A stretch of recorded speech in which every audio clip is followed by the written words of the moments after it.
l'année 1924, là où tout commence. Nous sommes dans les environs de Moscou, en plein hiver russe. Lénine, le père de la révolution bolchevique, vient de mourir. C'est l'un des premiers films où apparaît Staline. Avec les responsables soviétiques, il porte le cercueil du chef. Staline a 46 ans. Il est secrétaire général du Parti communiste, un poste relativement effacé. Parmi ses camarades, personne n'imagine encore que c'est lui qui va succéder au grand Lénine. Il n'imagine pas que dans 10 ans, il les aura presque tous fait arrêter et exécuter. Parmi eux, personne n'a encore compris qui est vraiment Joseph Staline.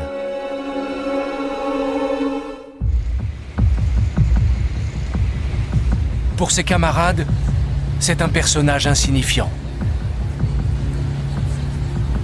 L'un d'entre eux déclare: Staline est la plus éminente médiocrité de notre parti. Un autre confirme: Nous ne craignons pas Staline. Aussitôt qu'il voudra prendre de grands airs, nous l'éliminerons. Depuis toujours, Staline cache son jeu.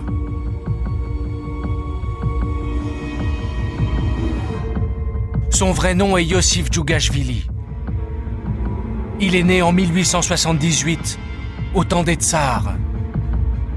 Un régime monarchique fondé sur l'inégalité et la soumission au souverain. Une enfance dans la misère. Un père alcoolique et violent.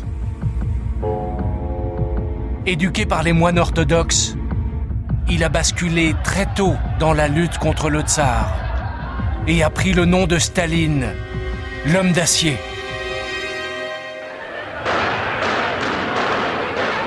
En 1917, il a participé avec Lénine à la grande révolution bolchevique qui a renversé le tsar, aboli les privilèges et donné le pouvoir au peuple.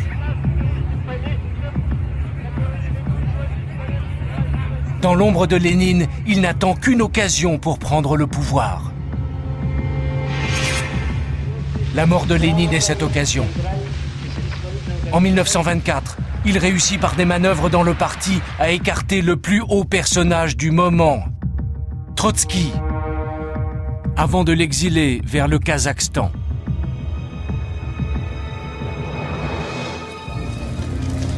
Personne ne l'a vu venir.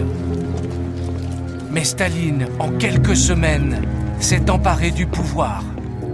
Il ne le quittera plus.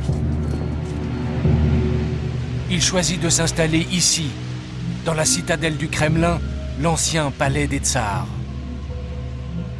C'est d'ici qu'il va diriger l'URSS, l'Union des républiques socialistes soviétiques, le plus grand pays de la planète. Avec quelques fidèles qui vont le suivre aveuglément pendant près de 30 ans. Il veut aller plus loin, beaucoup plus loin que Lénine. Il veut changer le cours de l'histoire et sa détermination est totale. Nous, les bolcheviks, nous sommes d'une race spéciale. L'élément personnel ne vaut pas un clou. N'en doutez pas, camarades. Je suis prêt à consacrer à la classe ouvrière toute ma force et chaque goutte de mon sang.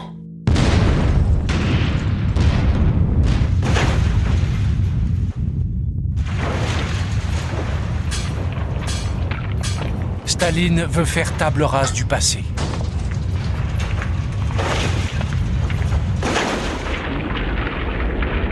Il supprime brutalement les traces de la vieille Russie que la Révolution avait épargnées. Il décrète que la religion est contraire aux intérêts du peuple.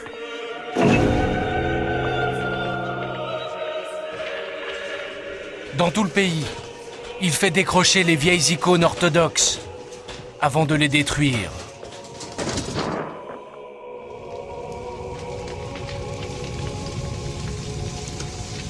À la place de l'ordre ancien, il nourrit un projet radical. Réaliser le communisme. Une société idéale, heureuse et saine. Sans aucun riche ni pauvre. Un monde où tout est mis en commun. Où chacun a les mêmes chances à la naissance. Où la santé et l'éducation sont accessibles à tous. Pour l'Union soviétique, il éprouve une ambition sans bornes. La vieille Russie a toujours été battue à cause de son retard. Ralentir le rythme signifie être à la traîne. Et les traînards seront battus. Nous, en Union soviétique, nous ne voulons plus être battus.